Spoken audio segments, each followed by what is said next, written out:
আমাদের এই সমাজকে আল্লাহ দ্বীনের পথে কবুল করে নেন। সমবেত মুসল্লিবৃন্দ, জুমার খুতবা সীমাবদ্ধ সময় ইচ্ছামতো দীর্ঘ করার সুযোগ নেই, তাই সংক্ষিপ্ত সময়ের মাঝে কোরআন এবং সুন্নাহ থেকে সামান্য কিছু কথা আলোকপাত করতে চাই। আজকে আমরা রাত দিন আল্লাহর খুশি করার জন্য সালাত আদায় করি, ইসলামের অন্যান্য ইবাদত পালন করি।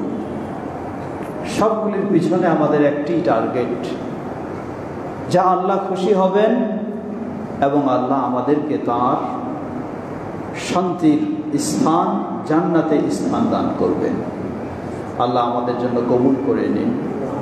আল্লাহ আমাদের সে তৌফিক দান করুন, জান্নাতের পথে যেন আমরা অবিচল থাকতে পারি, জান্নাত নিশ্চিত করে নিতে পারি। আল্লাহ আমাদের সে তৌফিক দান করুন। সমবেত মুসল্লিবৃন্দ, পর্দার আড়ালের মা ও বোনেরা, একাধিক হাদিসে এসেছে, সহিহ বুখারী, মুসলিম সহ বিভিন্ন হাদিসে কম বেশি বিভিন্নভাবে বর্ণনা। রাসূলুল্লাহ সাল্লাল্লাহু আলাইহি ওয়াসাল্লাম বলছেন, ইন্নী লা আ'লামু, আমি অবশ্যই জানি, মানে আল্লাহ আমাকে জানিয়েছেন, সর্বশেষ কে জাহান্নাম থেকে মুক্তি পাবে, সর্বশেষ কে জান্নাতে প্রবেশ করবে, সর্বশেষ যার পরে আর কেউ জান্নাতে যাবে না, এমন ব্যক্তিটি কে হবে? সেই ব্যক্তির বর্ণনা নিয়ে বিভিন্নভাবে হাদিসে এসেছে। জাহান্নাম থেকে আল্লাহ রাব্বুল আলামিন সবচেয়ে শেষে তাকে মুক্তি দেবেন। মুক্তি এমনি দেবেন না, অবশ্যই তার ভিতরে দুটি জিনিস থাকতে হবে। প্রথম হলো, যাররা পরিমাণ হলেও তার ভিতরে ঈমান থাকতে হবে। দ্বিতীয় হলো, তার ভিতরে কোনো শিরক থাকবে না। অন্য অসংখ্য গুনাহ থাকবে, সেই গুনাহের কারণে সে জাহান্নামে যাবে, কিন্তু তার ভিতরে শিরক থাকবে না। এবং যেই ধরনের গুনাহের কারণে ঈমান নষ্ট হয়ে যায়, ওই গুনাহ থাকবে না। আর ঈমানের পরিমাণটা যদি যাররা পরিমাণও হয়, সরিষার দানার চেয়েও ক্ষুদ্র পরিমাণ হয়, তাহলে এই ব্যক্তি জাহান্নামের শাস্তি ভোগ করার পর আল্লাহ সুবহানাহু ওয়া তাআলা নবী সাল্লাল্লাহু আলাইহি ওয়াসাল্লামের বিশেষ সুপারিশে তাকে জাহান্নাম থেকে বের করবেন। সুবহানাল্লাহ। জাহান্নাম থেকে বের হয়েই মনে হয় যেন মুখ থুবড়ে পড়ে যাচ্ছে, এই অবস্থায় বের হবে। এক বর্ণনায় এসেছে, সেটিও সহিহ মুসলিমের, জাহান্নামের বের হয়ে জাহান্নামের কাছেই থাকবে, দরজার কাছেই থাকবে, কিন্তু তার যেন চেহারাটা জাহান্নামের সেই আবহাওয়ায় ঝলসে যাচ্ছে, এমন কঠিন অবস্থায় আল্লাহর কাছে আবেদন করবে, হে আল্লাহ, আমাকে শুধু এই জাহান্নামের দরজা থেকে একটু ভিন্ন দিকে একটু সরায় দিন, যাতে জাহান্নামের হাওয়া দিয়ে আমার চেহারাটা জ্বলে যাচ্ছে, বডিটা জ্বলে যাচ্ছে, এমনটা না হয়। আল্লাহ রাব্বুল আলামিন তার কাছে ওয়াদা নেবেন।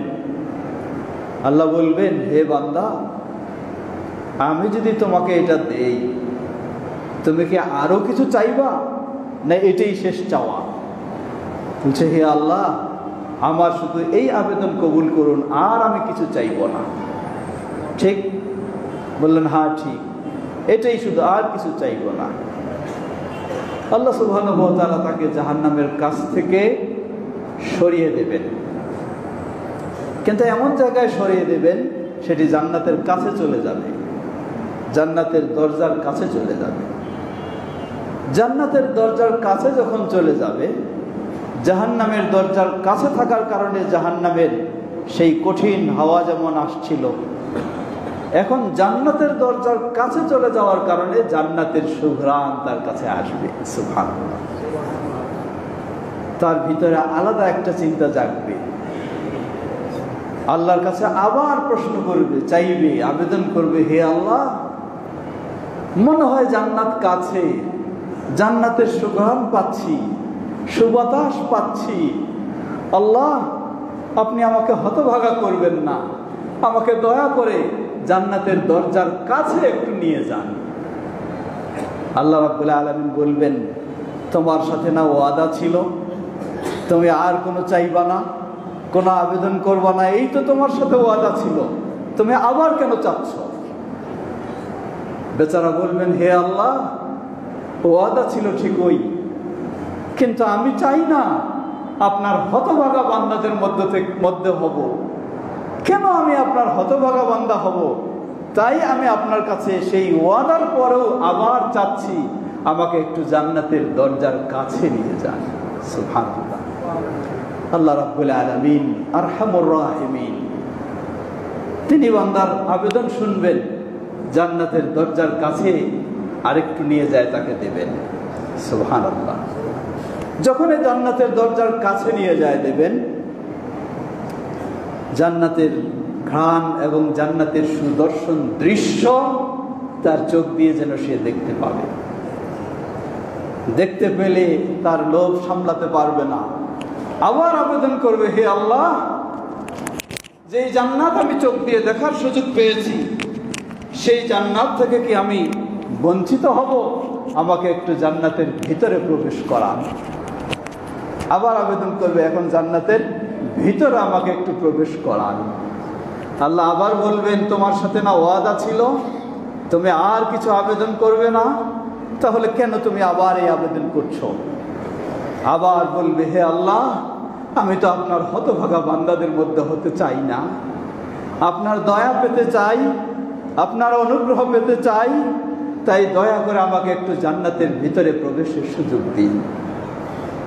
আল্লাহ সুবহানাহু ওয়া তাআলা অনুমতি দিবেন, জান্নাতে প্রবেশ করো। সুবহানাল্লাহ। কখন এটা? যখন সব জান্নাতের প্রবেশ শেষ, আর কোনো জান্নাতের প্রবেশ বাকি নেই।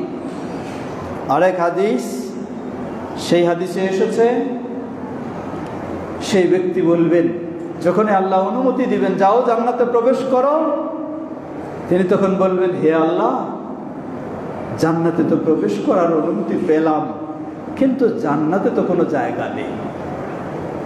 মানে সবাই প্রবেশ করে ফেলেছে, জায়গা নিয়ে ফেলেছে, আর তো জান্নাতে জায়গা নেই, আমি গিয়ে কি জান্নাতে জায়গা পাবো? আল্লাহর কাছে আবার সে আবেদন করে। আল্লাহ আবার বলেন, যাও তুমি জান্নাতে প্রবেশ করো।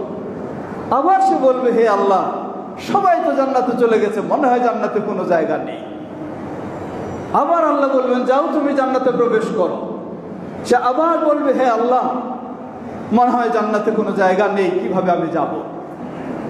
আল্লাহ সুবহানাহু ওয়া তাআলা তাকে বলবেন,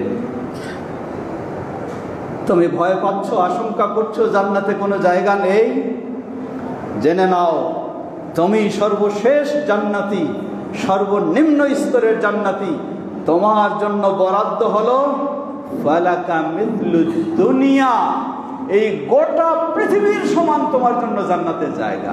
সুবহানাল্লাহ। শুধু এটুকু নয়, ওয়া আশারাতু আমসালিহা, এই গোটা পৃথিবীর সমান শুধু নয়, গোটা পৃথিবীর 10 গুণ তোমাকে জান্নাতে জায়গা দেওয়া হলো। সুবহানাল্লাহ। আল্লাহু আকবার, আল্লাহু আকবার। তার আবেদন শুনে আল্লাহ সুবহানাহু ওয়া তাআলা হাসবেন। আল্লাহ কেমন হাসবেন? নবী সাল্লাল্লাহু আলাইহি ওয়াসাল্লাম সেই কথা বর্ণনা করতে গিয়ে তিনিও হাসি ফেলেছেন, দাঁত বের হয়ে গেছে। সুবহানাল্লাহ। প্রিয় ভাইরা আমার, লক্ষ্য করুন, এটা যদি সর্বনিম্ন জান্নাতের অবস্থা হয়, এই বল্লার সমান যদি আপনাকে জায়গা দেওয়া হয়, বল্লা গ্রামের সমান, এই গ্রামের যত জায়গা জমি ঘর বাড়ি সবগুলির সমান আপনি মালিক, তাহলেই তো আপনি বলবেন আর কিছু লাগবে না। কোথায় বললা? টাঙ্গাইল জেলাও নয়, গোটা বাংলাদেশেও নয়, গোটা পৃথিবীর সমান। সুবহানাল্লাহ, সুবহানাল্লাহ। শুধু পৃথিবীর সমান নয়, এই ধরনের পৃথিবীর 10 গুণ জায়গা হলো সর্বনিম্ন জান্নাতের জায়গা। সুবহানাল্লাহ।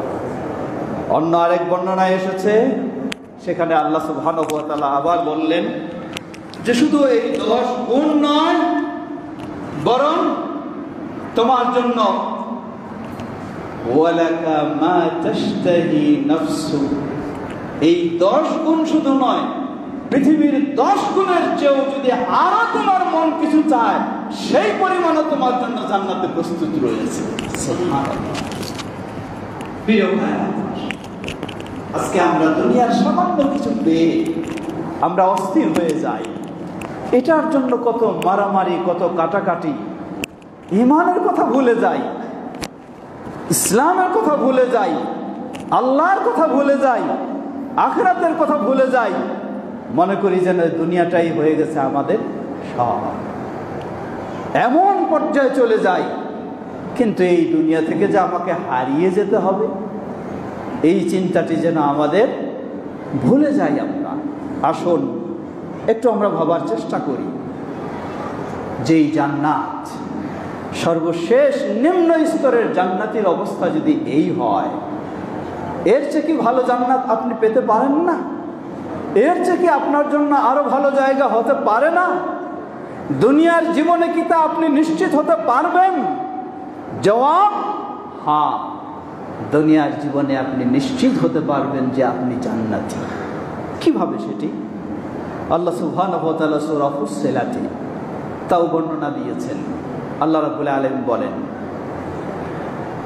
ইন্নাল্লাযীনা ক্বালু রাব্বুনাল্লাহ সুম্মা ইসতাকামু তাতানাজ্জালু আলাইহিমুল মালায়েকা আল্লা তাখাফু ওয়া লা তাহজানু وأبشروا بالجنة التي كنتم توعدون نحن أولياؤكم في الحياة الدنيا ولكم في الآخرة ولكم فيها ما تشتهي أنفسكم ولكم فيها ما تدعون نزلا من غفور رحيم সুবহানাল্লাহ।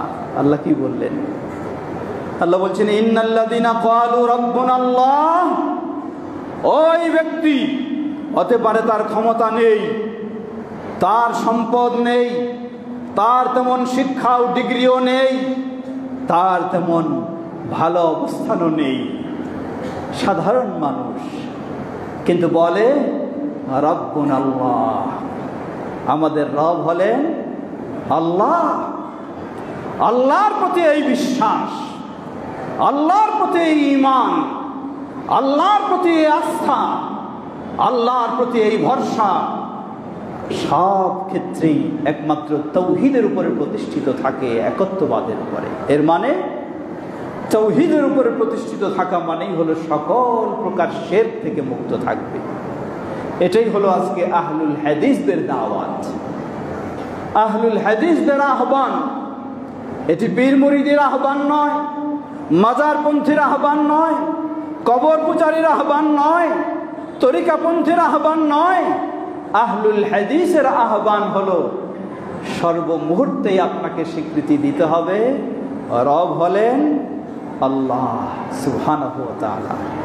আমার জীবনটাকে পরিচালনা করব সেই আল্লাহর বিধান অনুযায়ী, সেই আল্লাহর তাওহীদের পথে, সকল প্রকার শিরক মুক্ত হয়ে। শুধু একদিন দুদিন নয়, বক্তব্য শুনলেন, খুব ভালো লাগলো, মনে খুব উৎসাহ জাগলো, খুব ভালো হয়ে গেলেন, 3 দিন পরে দেখা যায় নামাজও নেই, দিনও নেই, কিছুই নেই, নোংরামি, টিভি নিয়ে ব্যস্ত হয়ে আছেন। আল্লাহ বললেন সুম্মা ইসতাকামু, এই তাওহীদ জেনেছে, তাওহীদের উপর প্রতিষ্ঠিত হয়েছে, সুম্মা ইসতাকামু, জীবনের শেষ মুহূর্ত পর্যন্ত আল্লাহর ওই দ্বীনের উপরে, ঈমানের উপরে, তাওহীদের উপরে অবিচল থাকবে। সুবহানাল্লাহ। মুমূর্ষু অবস্থায় পৌঁছে যাবে, মৃত্যু মুহূর্তে উপস্থিত হয়ে যাবে। তাতানাজ্জালু আলাইহিমুল মালায়েকা, গোটা জীবনটাই যখন আপনি সঠিক আহলুল হাদিস হতে পারবেন, তাওহীদের উপরে থাকতে পারবেন, শিরক থেকে মুক্ত হতে পারবেন, সুন্নাহর উপরে থাকতে পারবেন, বেদাত থেকে মুক্ত হতে পারবেন, অন্যায় অশ্লীলতা ও বিচার থেকে মুক্ত থাকতে পারবেন। এই অবস্থায় যদি মৃত্যু মুহূর্তে পৌঁছে যান, হতে পারে আপনার কোনো ক্ষমতা নেই, আপনার কোনো পদ নেই, আপনার কোনো সম্পদ নেই, আপনার কোনো বড় ডিগ্রি নেই, আপনার কোনো বড় অনুসারী নেই। আল্লাহ সুবহানাহু ওয়া তাআলা বলেন, তাতানাজ্জালু আলাইহিমুল মালাইকা আল্লা তাখাফু ওয়া লা তাহজানু। এই মুমূর্ষ অবস্থায় আপনার কাছে আল্লাহর ফেরেশতার দল উপস্থিত হয়ে যাবে। বলেন সুবহানাল্লাহ। ফেরেশতারা এসে বলবে, আল্লা তাখাফু, গোটা জীবন তুমি তাওহীদের উপরে ছিলে, গোটা জীবন তুমি শিরক মুক্ত ছিলে, গোটা জীবন তুমি ইসলামের উপরে ছিলে।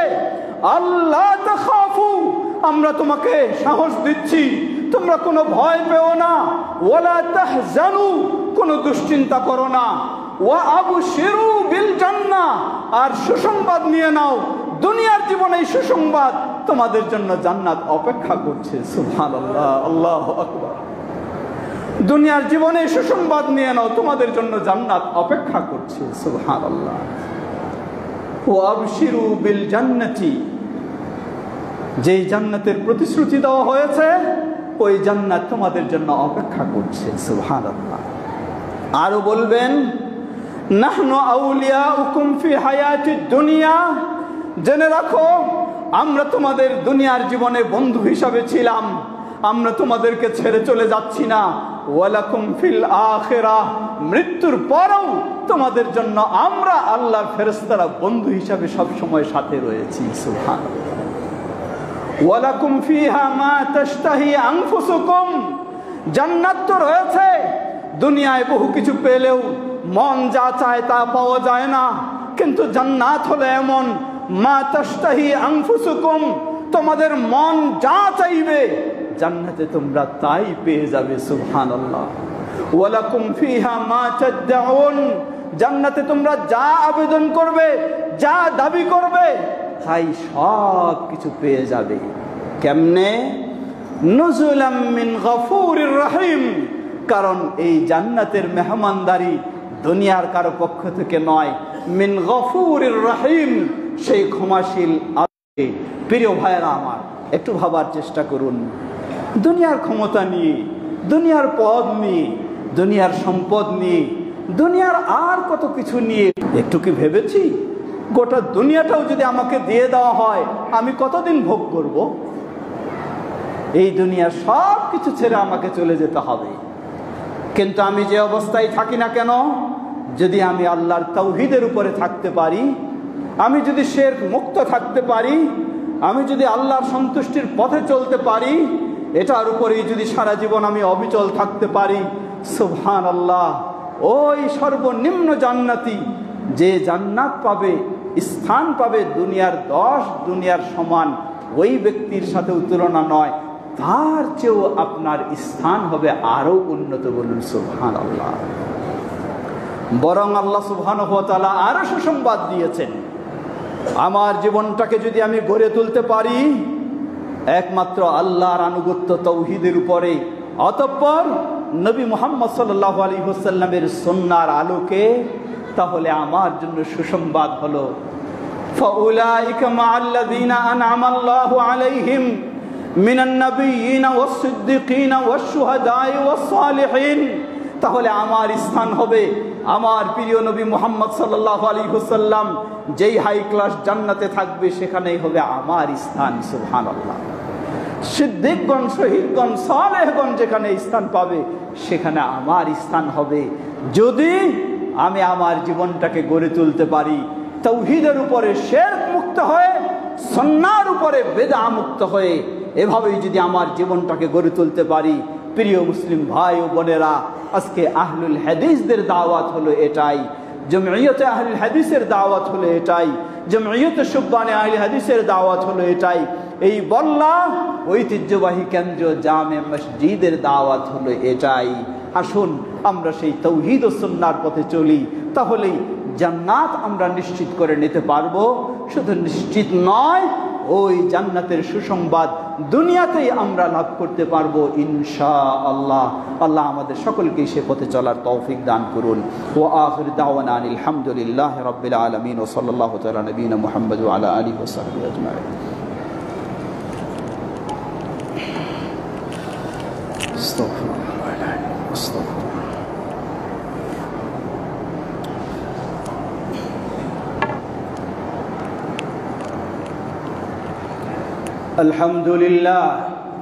আলহামদুলিল্লাহ রাব্বিল আলামিন ওয়াসসালাতু ওয়াসসালামু আলা আবদিল্লাহি ওয়া রাসূলিহি নবিয়িনা মুহাম্মদ ওয়া আলা আলিহি ওয়া সাহবিহি আজমাইন, আম্মা বা'দ।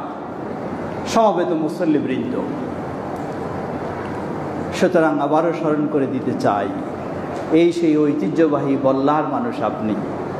আমরা আনন্দের সাথে আপনাদের কথা যখন অন্য জায়গায় বলি, তাহলে আপনি একটু ভাবে দেখুন আপনার কি অবস্থানটা হওয়া উচিত।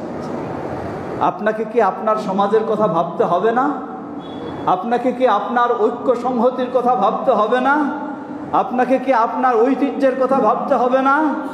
মনে রাখবেন, আপনি বল্লাবাসী হন আর যেইবাসী হন, শুধু যদি জন্মগত আহলুল হাদিস হন, তাহলে কখনো আল্লাহর জান্নাতের আশা করা যাবে না। আমাকে হতে হবে প্রকৃতপক্ষে নবী মুহাম্মদ সাল্লাল্লাহু আলাইহি ওয়াসাল্লামের অনুসরণে আহলুল হাদিস। আহলুল হাদিস কখনো বেনামাজি হতে পারে না। আহলুল হাদিস কখনো বেপরদায় চলতে পারে না। আহলুল হাদিস কখনো ঘুষের রাজ্যে ডুবে যেতে পারে না। আহলুল হাদিস কখনো সুদের ব্যবসায় জড়িয়ে যেতে পারে না। আহলুল হাদিস কখনো অন্যায় অশ্লীলতায় লিপ্ত হতে পারে না। সেই আহলুল হাদিস হতে হবে আমাকে, তাহলে জান্নাত আমার জন্য অপেক্ষা করবে ইনশাআল্লাহ। আমরা যেন সেই প্রকৃত আহলুল হাদিস নিজেরা হতে পারি, আমাদের নতুন প্রজন্ম, আমাদের সন্তানেরা, তাদেরকেও যেন আমরা সেই পথেই গড়ে তুলতে পারি। আল্লাহ আমাদের সকলকে সে তৌফিক দান করুন। প্রিয় ভাইয়েরা আমার, এই সেই ঐতিহ্যবাহী বল্লা আল্লামা আব্দুল্লাহিল কাফি আল কুরাইশি রাহিমাহুল্লাহর কথা স্মরণ করে দেয়। আল্লামা ডক্টর মোহাম্মদ আব্দুল বারী রাহিমাহুল্লাহর কথা স্মরণ করে দেয়। শুধু তাদের ইতিহাসে আমরা বলবো আর তাদের ইতিহাসে আমরা শুনবো, কিন্তু আমরা আল্লামা আব্দুল্লাহিল কাফি আল কুরাইশি রাহিমাহুল্লাহ যেভাবে নিজের জীবন গড়েছিলেন, গড়তে বলেছিলেন, সেভাবে গড়ব না, তাহলে তো এই ইতিহাস বর্ণনা করে কোনো কাজে আসবে না। এই গল্প বলে কোনো কাজে আসবে না। কাজে আসবে তখন আমি মুহাম্মদ সাল্লাল্লাহু আলাইহি ওয়াসাল্লামের নাম শুনে যদি আঙ্গুল দিয়ে চুমু খাই আর চোখে লাগাই, এই কাজ কোনোদিন আমাকে জান্নাতে নিয়ে যাবে না। জান্নাতে নিয়ে যাবে যখন আমি মুহাম্মদ সাল্লাল্লাহু আলাইহি ওয়াসাল্লামের মতো সালাত আদায় করব। জান্নাতে নিয়ে যাবে যখন আমি মুহাম্মদ সাল্লাল্লাহু আলাইহি ওয়াসাল্লামের মতো নিজের আদর্শ আখলাককে গড়ে তুলব। জান্নাতে নিয়ে যাবে যখন আমি মুহাম্মদ সাল্লাল্লাহু আলাইহি ওয়াসাল্লামের মতো নিজের জীবনটাকে গড়ে তুলব, তাহলেই সফল। তাই আল্লামা আব্দুল্লাহিল কাফি আল কুরাইশি রাহিমাহুল্লাহ, আল্লামা প্রফেসর ডক্টর মোহাম্মদ আব্দুল বারী রাহিমাহুল্লাহ, তাদের সেই অবদানের কথা স্মরণ শুধু গল্পের মধ্যেই যদি রাখি, নিজেদের জীবনে যদি না নিয়ে আসতে পারি, তাহলে তো আমরা কখনোই সফল হতে পারবো না। আসুন আহ্বান জানাই, কোনো কমিটি কেন্দ্রিক আমাদের ক্ষোভ থাকবে না, অভিমান থাকবে না, কোনো নেতৃত্ব কেন্দ্রিক থাকবে না, অভিমান থাকবে, ক্ষোভ থাকবে আল্লাহর সন্তুষ্টি অর্জনের দিক থেকে। আমি যদি না পারি, তাহলে আমাকে অবশ্যই সুন্দর হতে হবে, আমাকে সংশোধন করে নিতে হবে। কিন্তু পারস্পরিক বিষয়গুলিকে আমরা চেষ্টা করব অতীতে যেভাবে আমাদের মুরব্বীরা ছিলেন ঐক্যবদ্ধ হয়ে আন্তরিকতার সাথে, সেই ঐক্যবদ্ধ ও আন্তরিকতার সাথে আমি বলছি না যে বল্লাবাসী নেই, অবশ্যই আছে, কিন্তু চাচ্ছি আরও মজবুত হব আমরা। কারণ আমরা সালাতে দাঁড়িয়ে সবসময় বলি ইহদিনাস সিরাতাল মুস্তাকিম, অর্থ কি? হে আল্লাহ, আমাদেরকে সঠিক পথের হেদায়েত দান করুন। এর মানে কি? সঠিক পথে আমি নাই, হেদায়েতে আমি নাই, হেদায়েতে আছি, কিন্তু হেদায়েতটা আরো মজবুত চাই আল্লাহর কাছে, হেদায়েতটা আরো বৃদ্ধি চাই। ঠিক সেটাই চাচ্ছি আজকে বল্লাবাসীর কাছে আমাদের সেই আহ্বান, বাংলাদেশ জমিয়ত আহলে হাদিসের সেই আহ্বান, আমরা যেন কমপক্ষে নতুন প্রজন্মকে আরও সুন্দরভাবে আমাদের মতো গড়ে তুলতে পারি। কারণ নতুন প্রজন্ম সবাই তো এই বল্লায় থাকে না। যারা বেশি শিক্ষিত করতে চান তাদের ছেলেকে নিয়ে চলে গেছেন টাঙ্গাইল শহরে, হয়তো এই মসজিদ নেই সেখানে। আরও বেশি যে করতে চান নিয়ে চলে গেছেন ঢাকা শহরে, আরও যে বেশি করতে চান নিয়ে চলে গেছেন দেশের বাইরে। আপনি কি একটু চিন্তা করেছেন আপনার ছেলে কি আসলে আপনার আকীদা জানতে পারছে কিনা? আপনার ছেলে আপনার সালাত শিখতে পারছে কিনা? আপনার ছেলে আপনার আকীদা আদর্শ জানতে পারছে কিনা? যদি চিন্তা না করেন তাহলে দেখবেন, আমাদের এক ভাই দুঃখ করে বলেছিল অন্য জায়গায়, তিনি তার ছেলেদেরকে বলছেন চলো এই মসজিদে যাই। ছেলেরা বলছে বাবা এই মসজিদ আর এই মসজিদ পার্থক্য কি? দুটো তো একই, যেটা আরো সুন্দর এসি রয়েছে ইত্যাদি রয়েছে সেখানে যাব। বাবা বলছে বাবা না, এসি থাকলেও সুন্দর নয়, সুন্দর তো সেটাই যেখানে নবী মুহাম্মদ সাল্লাল্লাহু আলাইহি ওয়াসাল্লামের সুন্নাহ অনুযায়ী ইবাদত হয়, সালাত হয়। তা আপনার ছেলেও তো ওই কথা বলবে যে এটা ওটা সমান, কোনোই পার্থক্য নেই।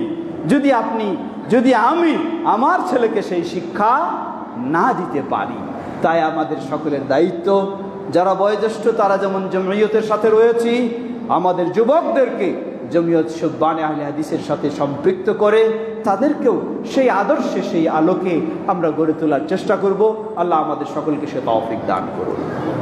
সমবেত মুসল্লিবৃন্দ, এর আগেও আপনাদের কাছে বলা হয়েছে, আজকেও আমি স্মরণ করে দিচ্ছি, বাংলাদেশ জমিয়ত আহলে হাদিস আলহামদুলিল্লাহ বহুমুখী কার্যক্রম হাতে নিয়েছে। যেমন একদিকে আল্লামা ডক্টর মোহাম্মদ আব্দুল বারী রাহিমাহুল্লাহর সেই স্বপ্ন, international Islami university of science and technology সেই বাইপাইলে, ঠিক সেখানে আরও বহু শিক্ষা প্রতিষ্ঠান, অনুরূপভাবে মাদ্রাসা, বাংলাদেশ আহলে হাদিস তালিমি বোর্ড এবং আরও বিভিন্ন রকমের কর্মসূচি প্রকল্প দিনের পর দিন বাড়ছে। সেগুলির জন্য প্রয়োজন আর্থিক সহায়তা। এজন্য জমিয়ত আহলে হাদিস একটি প্রকল্প হাতে নিয়েছে, সেটি হলো জমিয়ত কল্যাণ ফান্ড। যাতে আমরা এই কল্যাণ ফান্ড সবার পক্ষে যদি বলি যে 1 লক্ষ করে টাকা দিতে হবে, এটি সম্ভব নয়। কিন্তু যদি বলি যে সবাইকে এই দিনই কাজ করার জন্য মাত্র 100 করে টাকা দিতে হবে, তাহলে এটি কারো জন্যই হয়তো কঠিন হবে না, সবারই জন্য সহজ হবে। তাই সেই প্রকল্পে আমরা সবাই অংশগ্রহণ করব ইনশাআল্লাহ। এখানে ইমাম সাহেবের কাছে ফর্ম দেওয়া রয়েছে, ইমাম সাহেব আপনাদের মাঝে বিতরণ করবেন। আমরা আরেকদিন সময় করে একাধিকজন আসব, সেগুলি সংগ্রহ করব। কিন্তু সবাই, এই যে বলা হয় যে 1-এর বোঝা 10-এর লাঠি, 10 জন মিলে যদি এগিয়ে আসি তাহলে বড় বড় কাজ আমাদের পক্ষে, আরও বড় বড় প্রকল্প, বড় বড় কর্মসূচি হাতে নেওয়া সম্ভব হবে। গোটা দেশব্যাপী তাওহীদ ও সুন্নাহর সঠিক দাওয়াতকে আরও সুন্দরভাবে ছড়িয়ে দেওয়া সম্ভব হবে। এই জন্য আমাদের সকলকে এগিয়ে আসতে হবে সেই কর্মসূচিগুলি পালনের জন্য। আল্লাহ আমাদের সবাইকে সে তৌফিক দান করুন। সমবেত মুসল্লিবৃন্দ, সেই সাথে স্মরণ করে দিচ্ছি, আপনারা জানেন টাঙ্গাইল জেলা জমিয়তে আহলে হাদিস আগামী 26 তারিখে একটি বড় কর্মসূচি, এরপরে অক্টোবরে আরেকটি বড় কনফারেন্স করার প্রোগ্রাম হাতে নিয়েছে।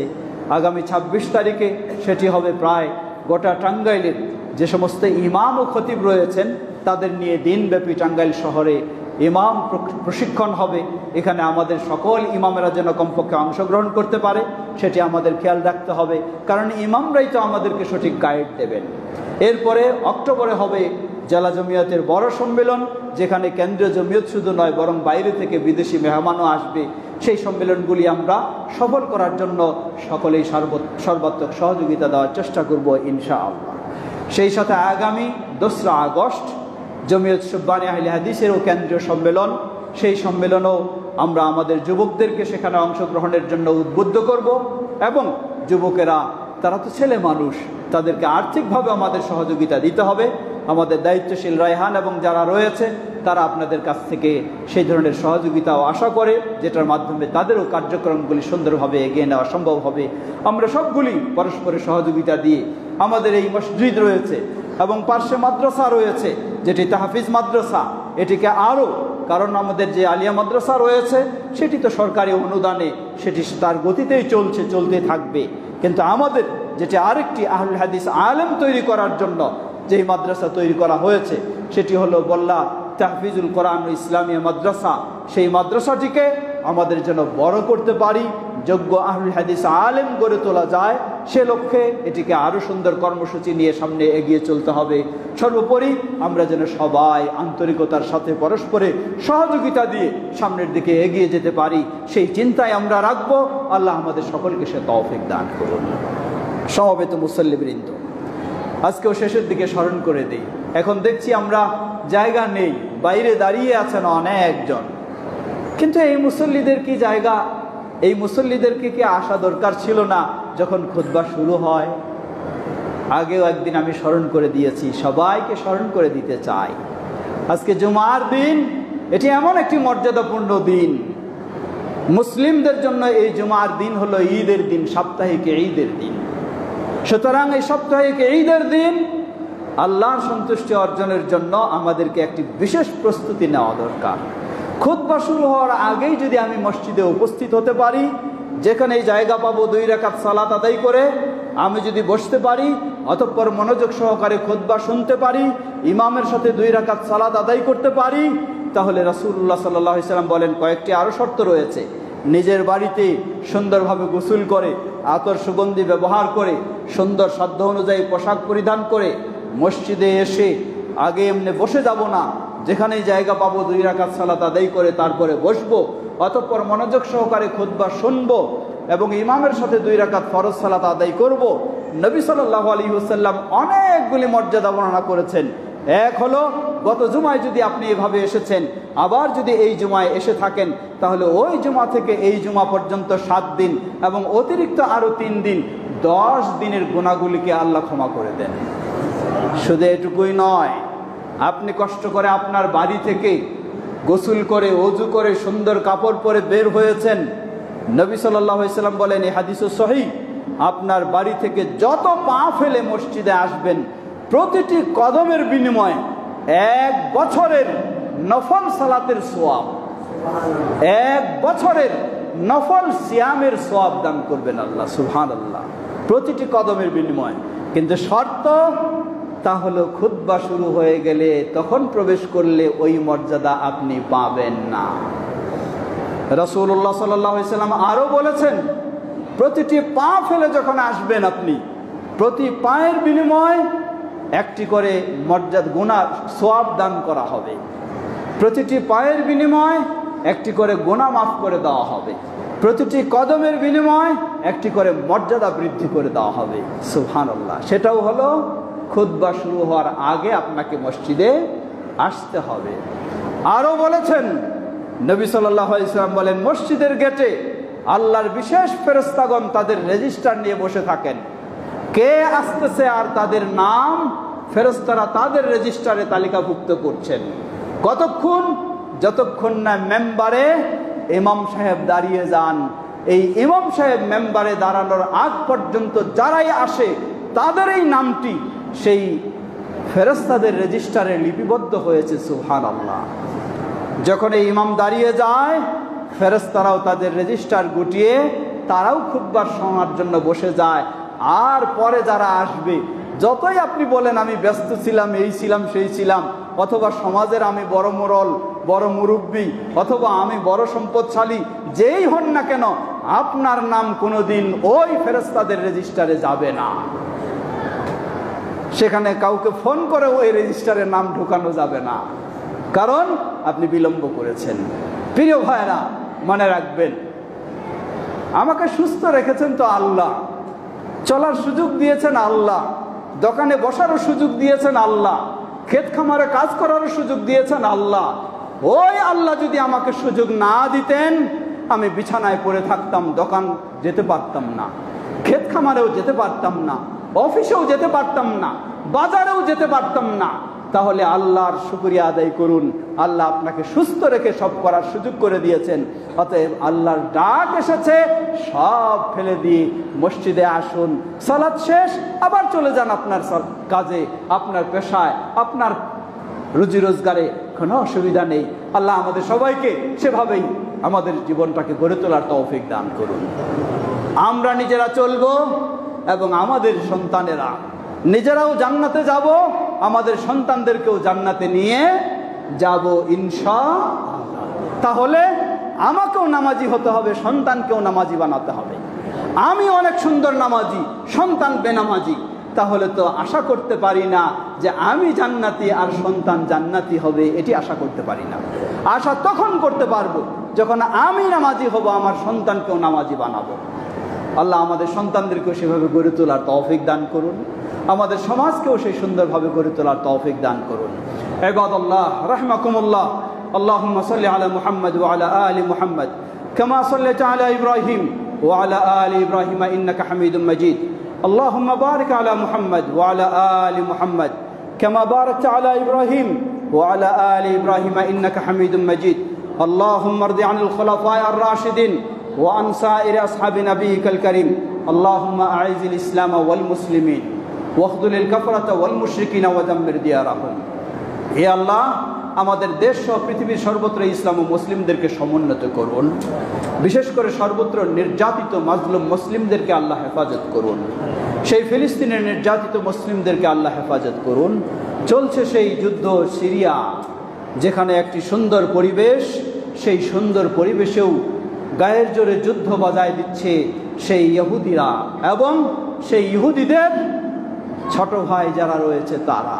মনে রাখবেন, একটু বোঝার চেষ্টা করবেন, সিরিয়া এমন একটি ঐতিহ্যবাহী জায়গা যার প্রশংসা, যার বর্ণনা কোরআন সুন্নাহও এসেছে।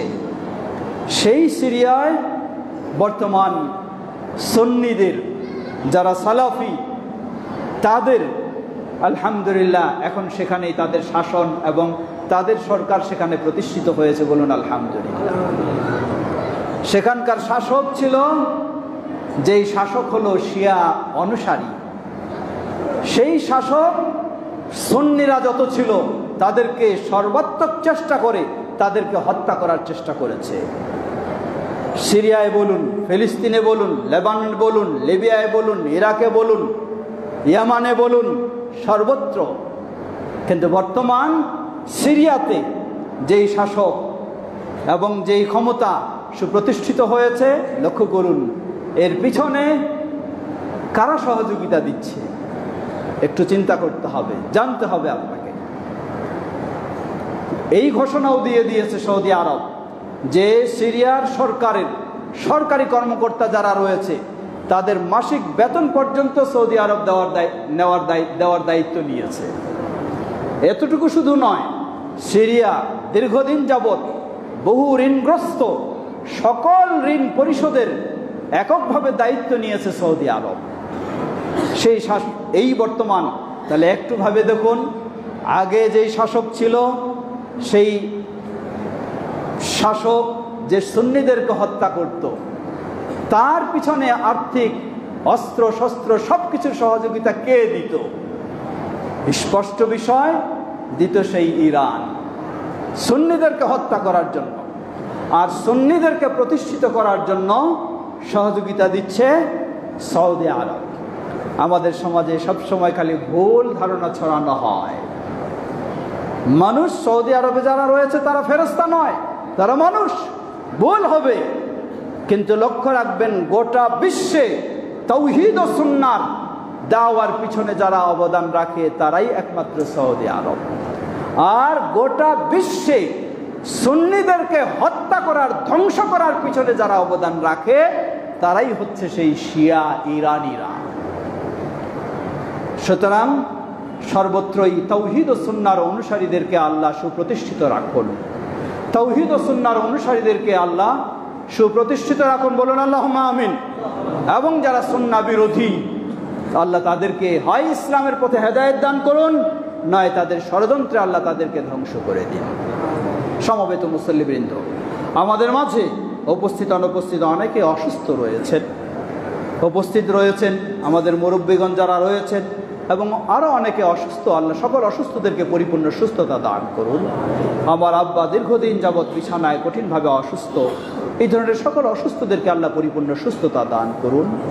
যদি হায়াত না থাকে, বিদায় না হয়, কল্যাণকর হয়, তাহলে আল্লাহ তাদেরকে ঈমানের সাথে কবুল করে নিন। আর যারা বিপদগ্রস্ত, আল্লাহ তাদেরকে বিপদ থেকে মুক্তি দান করুন।